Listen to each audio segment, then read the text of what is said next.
កូននៅពេលនេះផងដែរសូមរីករាយជាមួយការទស្សនាជាមួយនឹងសិល្បកររបស់យើងមួយរូបទៀតថាជាតារារូបណា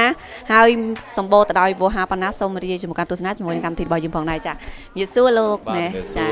សក់ស្អាតសក់អរគុណធ្វើនៅហាងណានោះហាងធម្មតាហ្នឹងមិនតែខ្ញុំចង់ទៅធ្វើដែរចា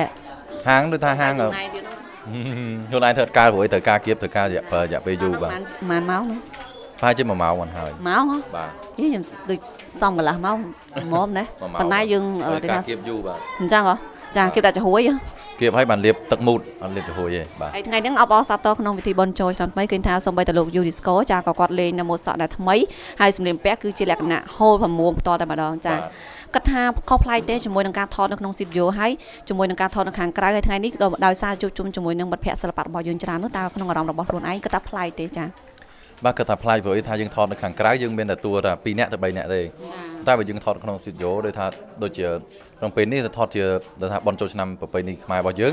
គឺថាសិល្បករទាំងចាស់ទាំងក្មេងគឺជួយមកច្រើនមែនទែនតែថាមានអារម្មណ៍របស់យើងថាសុបាយគាត់ថាបានជួប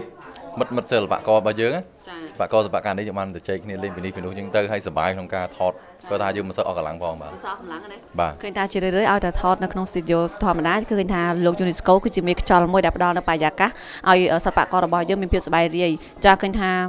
ឥឡូវនេះប្រហែលជាចង់ផ្លាស់ប្ដូរអាជីពទៀតណាចង់ខ្លាយជាតារាកំប្លែងមួយទៀតមកទៅមែនទេអត់តទេអត់ហ៊ានទេមិនហ៊ានទេណាបាទប៉ុន្តែគ្រាន់តែថាពេលដែលបង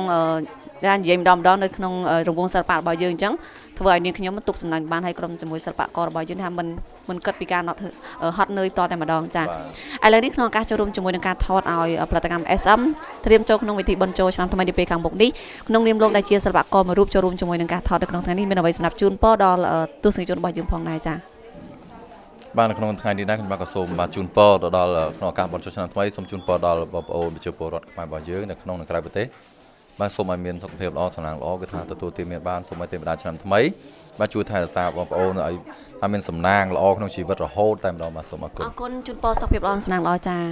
នៅពេលនេះសូមរីករាយជាមួយការទស្សនាជួបជាមួយនឹងសិល្បករក៏ដូចជាការជួបជាមួយសកម្មភាពនៃសិល្បកររបស់យើងជាបន្តផងដែរចាសូមជម្រាបអ្នកនរគ្នា